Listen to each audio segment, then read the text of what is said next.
Have you ever wanted to fly the legendary Spitfire? Up until now, it's been a dream that few of us were likely to ever fulfill. It was also the driving force behind the creation of this simulator.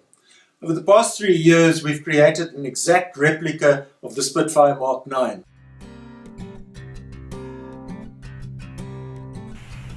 The cockpit is built to exact one-to-one scale from original drawings. All 72 different controls of the original Mark 9 are replicated and functioning.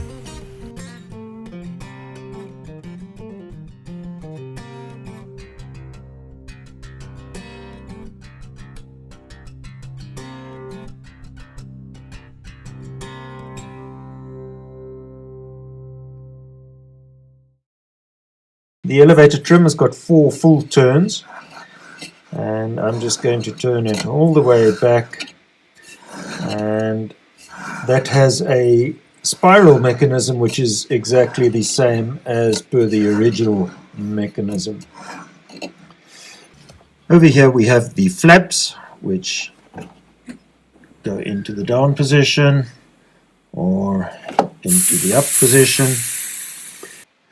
We can close the nightshade cover for the undercarriage indicator by pressing this little button here.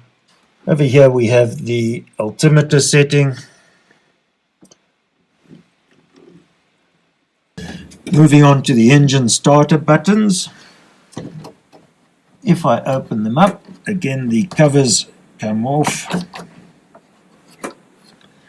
and I'm able to press the starter buttons. You can hear the engine turning over. We then have the wobble pump.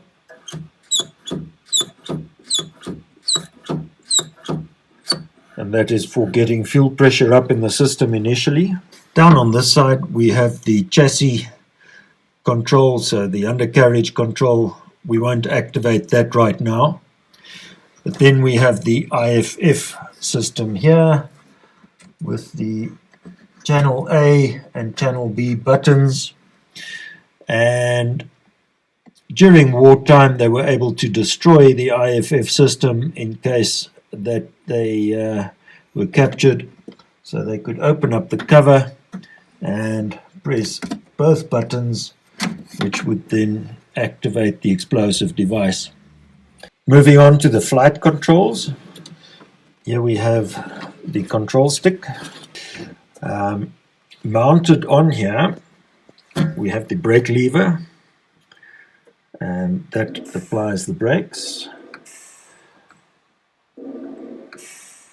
Now by moving the rudder pedals you get differential braking.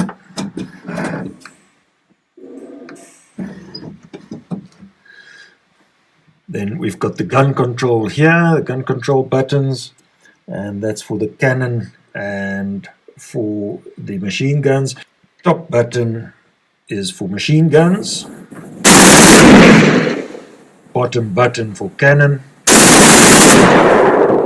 and center button for both.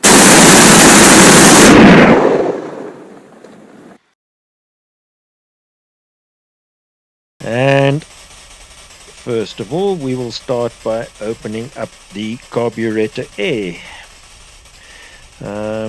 And that is just so that the air is filtered when it comes through. We will then switch on our undercarriage indicator by moving the throttle forward.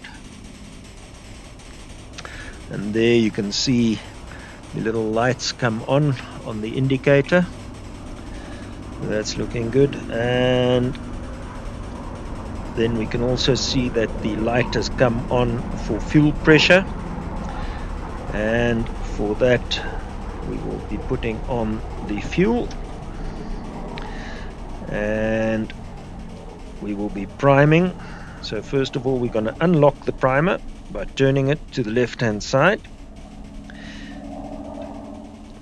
Go, and now we can prime. It's about 20 degrees out, so we're going to prime 4 times.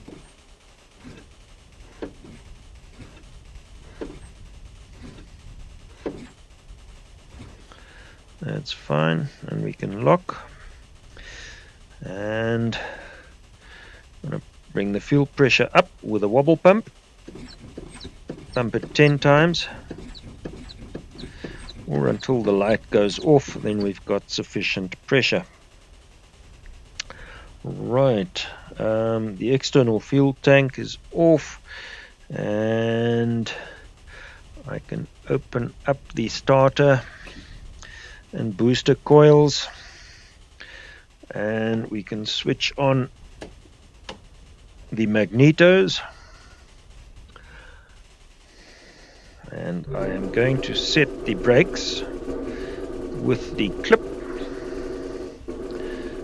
There we go, brakes are set, and I'm going to crack the throttle open slightly, and we are ready to start. Clear prop.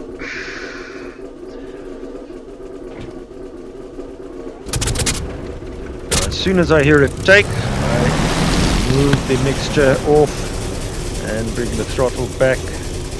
So that's the cutoff switch to the full forward position, and we are idling, and I'm having a look to see whether I'm getting oil temperature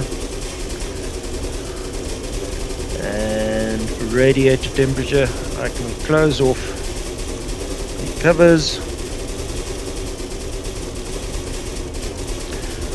Alright, temperatures are sufficiently up, so I can now remove the brake lock,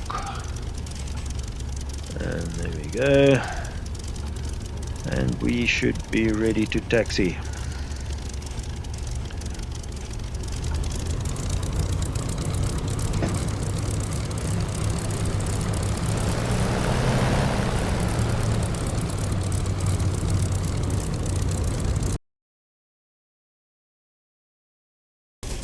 Much wind, so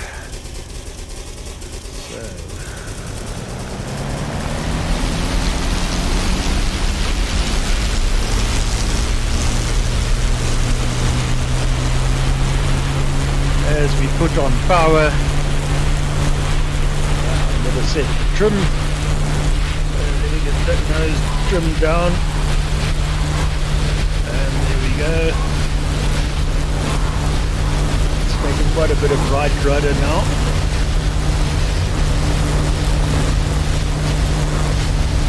Gear speed up and rotate. And there we go. Let's get 082 for 7 at 7,000. The gear goes up. Infield 1 engaging bandit at 082 for 7 at Indicators 7,000. on. Gear up.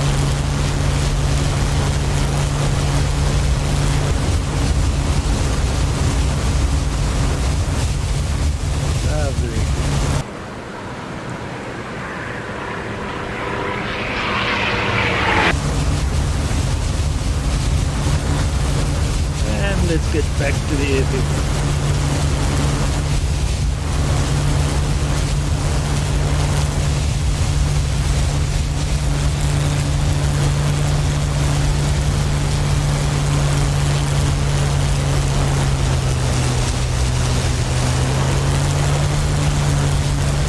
Stabilize the speed below 160.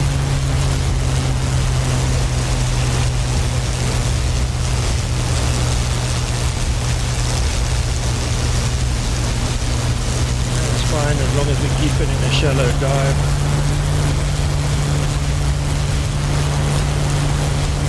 I'm going to bring the gear down so long.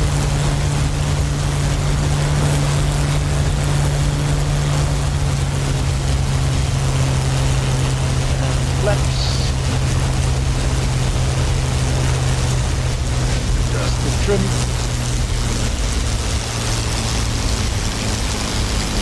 Keep the speed up. I want about 120 miles per hour.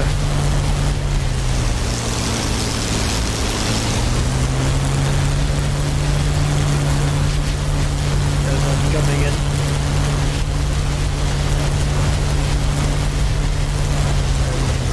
Gradually reduce that.